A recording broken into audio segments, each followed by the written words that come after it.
그건 제가 그 10년의 밤을 누구보다도 잘 알기 때문입니다. 꿇어 엎드려야만 잠잘 수 있었던 그 긴 밤들, 지금 이 순간 어디엔가에서 똑같이 견디고 계신 분들이 있을 테니까요. 여러분 안녕하십니까? 칼슘 박사 션리입니다. 이것의 탄생 비하 그 네 번째 시간으로 뼈를 연구하던 내가 정작 내 무릎 앞에서 무너졌다. MJ102 편입니다. 지금 이 시간에도 관절통과 근육통 그리고 신경통으로 밤잠을 설치는 분들이 정말 많습니다.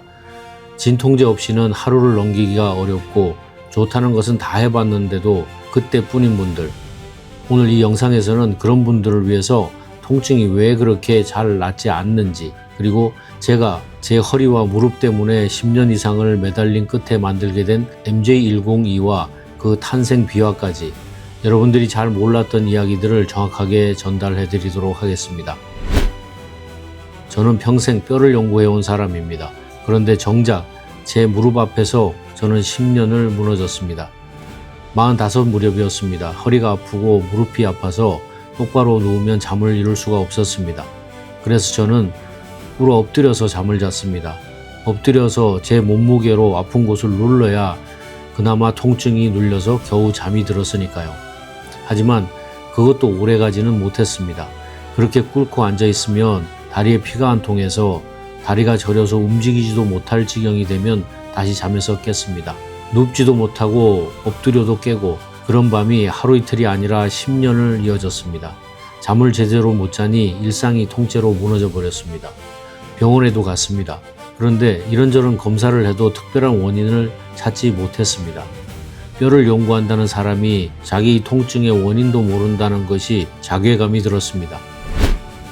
그런데 여러분, 저는 병원도 찾지 못한 그 답을 한참 뒤에 아주 엉뚱한 곳에서 찾게 됩니다. 그 10년 동안 저라고 가만히 있었겠습니까? 뼈와 미네랄을 수십 년간 연구하고 있는 사람입니다. 할 수 있는 걸 다 해봤습니다. 처음에는 소염 진통제를 당연히 먹었습니다. 확실히 빠르죠. 아플 때 하나를 먹으면 통증이 가라앉으니까요. 급할 때는 뭐 그만한 것도 없다고 생각합니다. 하지만 저는 곧 알게 됐습니다. 진통제라는 게 통증이라는 신호를 잠깐 꺼줄 뿐 근본적인 원인은 그대로 두고 있다는 걸요. 저는 이때 처음으로 약이 인체의 작동 방식을 거꾸로 이용한다는 사실을 알게 됐습니다. 통증약은 통증을 일으키는 그 신호 자체가 전해지지 못하도록 막아버리는 방법을 씁니다. 통증은 우리 몸이 우리에게 보내는 경고 시스템인데도 말이죠. 알람을 꺼버리면 불길이 몸에 닿고 나서야 깨닫게 되는 것과 무엇이 다르겠습니까? 게다가 이런 통증약들은 오래 먹게 되면 위와 장에 구멍이 뚫리는 장천공 같은 아주 무서운 부작용이 있다는 것도 알게 되었습니다. 신호만 끄고 원인은 그대로, 그러니까 약을 끊으면 통증은 다시 돌아올 수밖에 없는 겁니다. 저는 평생 그 약을 붙들고 살고 싶지는 않았습니다. 그래서 이번에는 시중에 많은 관절 제품들을 찾기 시작했습니다. 글루코사민이니 콘드로이친이니 MSM이니 다 좋은 성분들입니다. 관절을 위해서라면 꼭 필요한 재료들이죠. 그런데 이상하게도 그 어떤 것도 뭐 이거다 하는 그런 게 없었습니다. 분명히 좋은 걸 넣어도 늘 무언가 부족했습니다. 여러분, 저는 그때 이런 생각을 가지게 됐습니다. 이렇게 좋은 성분을 다 넣었는데도 안 된다면 혹시 우리 몸이 원하는 무언가 다른 게 있는 게 아닐까? 어쩌면 관절통이나 근육통, 신경통이라는 것은 인체가 뇌에게 보내는 어떤 문제에 대한 경고의 반향은 아닐까? 저는 그런 생각에 이르게 되었습니다. 약이 통증이라는 알람을 억지로 꺼버리는 방식이라면 저는 반대로 그 알람을 울리는 원인 자체를 없앨 수 없을까? 그런 생각을 한 겁니다. 자, 여기서 질문 하나가 생깁니다. 통증이 몸이 보내는 경고라면 그 경고를 켜고 끄는 진짜 스위치는 도대체 무엇일까요? 그 질문을 붙들고 헤매던 2014년의 어느 날이었습니다. 저는 아주 오래된 그러나 잊고 있던 사실 하나를 다시 붙잡았습니다. 혹시 이런 사실을 아시는지요? 우리의 몸은 결국 전기로 움직인다는 사실 말입니다. 우리 심장이 뛰는 것도 근육이 수축하는 것도 신경이 뇌로 신호를 보내는 것도 모두 우리 몸속을 흐르는 미세한 전기가 하는 일입니다. 학자들은 이걸 생체전기, 바이오 일렉트리시티 이렇게 부릅니다. 저는 그날 이 단어 앞에서 한참 멈춰서 있었습니다. 그리고 저는 이런 가설을 세우게 됐습니다. 우리 몸의 생체 전기가 균형을 잃게 되면 그것이 여러 가지 문제의 원인이 되기도 하고 또 결과가 되기도 하는 것은 아닐까? 그렇다면 우리 뇌는 바로 그 생체 전기의 불균형에 반응해서 통증이라는 경고를 켜는 것은 아닐까? 이건 어디까지나 제가 생각하는 것이고 또 제가 세운 가설입니다. 하지만 이 생각을 저만 하고 있는 것은 아닙니다. 세상에는 저의 이런 생각과 교회를 같이 하는 연구자들도 상당히 많습니다. 하지만 저는 이 가설이야말로 그동안 제가 놓치고 있었던 그 부족한 무엇의 정체라는 것을 깨닫게 되었습니다. 그때까지 대부분의 연구자들은 글루코사민, 콘드로이친, MSM 이런 성분에만 매달려 있었습니다. 모두 훌륭한 재료들이죠. 저 역시 그 앞에서 오래 서성거렸던 것도 사실입니다. 하지만 저는 다른 질문을 던지기 시작했습니다. 재료도 하나하나가 중요하지만 더 중요한 것은 우리 몸의 생체 전기, 그 균형을 되찾아주는 게 먼저가 아닐까? 자, 그렇다면 그 생체 전기라는 것은 도대체 무엇으로 만들어지는 것일까요? 저는 이 질문의 답을 다행히 제가 평생 공부해온 분야에서 찾게 되었습니다. 바로 미네랄이었습니다. 우리 몸의 전기는 미네랄이라는 재료가 있어야만 만들어집니다. 칼슘, 마그네슘, 나트륨, 칼륨, 포타슘 이런 미네랄들이 우리 몸에서 전기를 띠고 흐르면서 신호를 주고받는 겁니다. 그러니 미네랄이 부족하거나 균형이 무너지면 우리 몸의 전기도 흔들릴 수밖에 없습니다. 저는 바로 여기에 그 부족한 무엇이 있다고 봤던 것입니다. 그런데 문제는 어떤 미네랄을 얼마나 넣느냐 하는 문제였습니다. 우리의 몸은 수십 가지 미네랄을 아주 미묘한 균형으로 쓰고 있었습니다. 그러다가 저는 한 가지 사실에 눈을 떴습니다. 바로 깊은 바닷속의 해저 심층수였습니다. 그 안에는 인체가 필요로 하는 거의 모든 미네랄이 마치 원래 그래야 한다는 것처럼 골고루 담겨져 있습니다. 사실 우리가 마시는 물 속에 들어있는 미네랄도 그 기원은 바다이고 이 지구상의 모든 생물들은 바닷물이나 물에 포함된 미네랄로 생명을 이루고 지키는 것이라 해도 무방할 것입니다. 하지만 바닷물을 그냥 마실 수는 없는 노릇이죠. 이 바닷물 속의 미네랄을 안전하게 먹을 수 있는 형태로 바꾸는 것, 그것이 또 하나의 커다란 숙제였습니다. 저는 그 숙제에 매달렸고 마침내 바다의 미네랄을 안전한 원료로 담아냈습니다. 그것이 바로 지금 MJ102에 들어있는 트레이스민입니다. 그런데 여러분, 여기서 끝이 아니었습니다. 저는 통증을 다스리려면 5가지가 함께 있어야 한다는 것을 알게 됐습니다. 첫째, 관절과 근육과 인대를 이루는 재료가 있어야 되고, 둘째는 세포에 활력을 주는 활성 비타민이 필요하고, 또 셋째는 염증을 가라앉히는 항염증 성분들도 필요합니다. 그리고 넷째는 정말 중요한 생체 전기의 균형을 잡아주는 트레이스 미네랄. 저는 이 4가지 그룹의 다양한 원료들을 제대로 된 비율로 충분한 양으로 배합하는 데 매달렸습니다.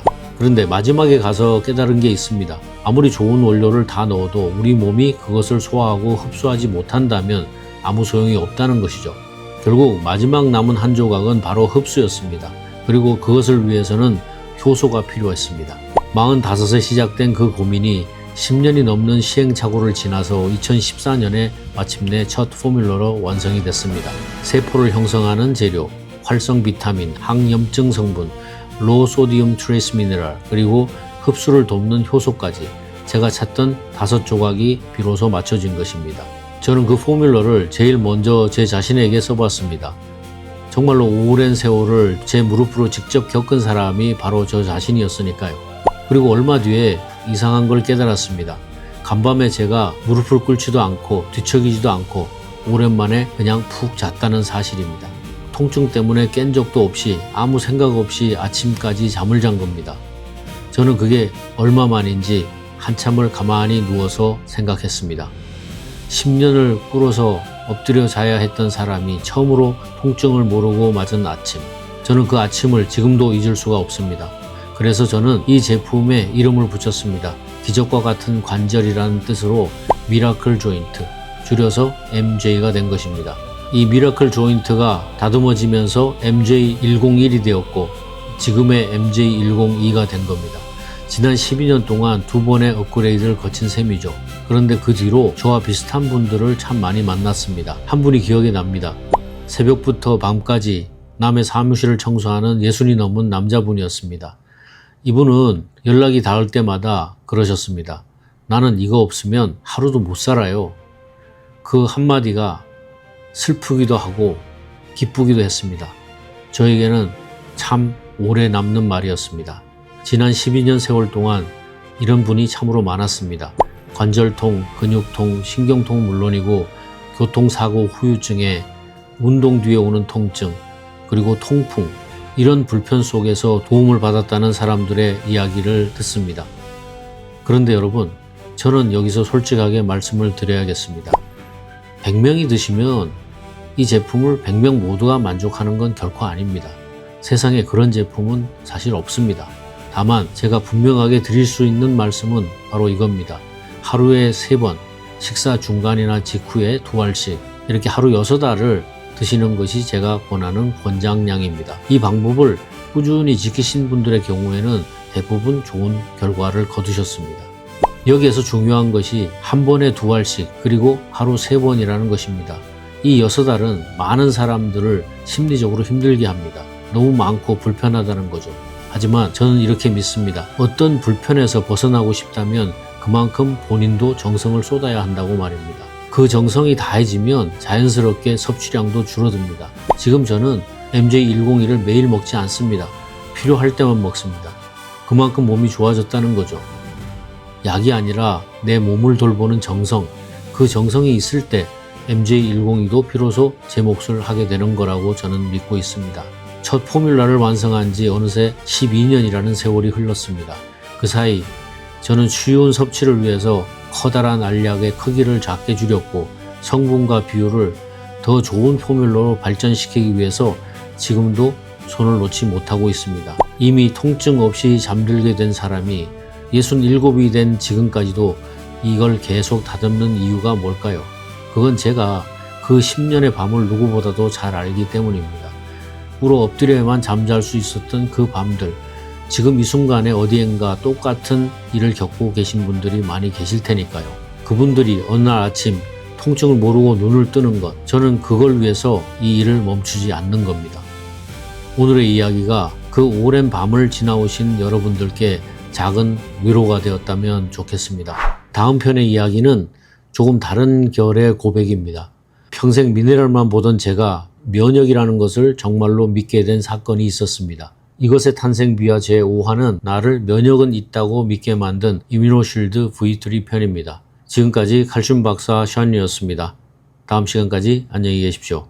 구글 플레이 스토어나 애플 스토어에서 칼슘 박사 앱을 설치하면 골치 아픈 피검사 분석, 골밀도 분석, 체중 관리, 식단 관리를 비용 없이 무료로 사진 한 장 찰칵 찍어서 손쉽게 관리하실 수 있습니다.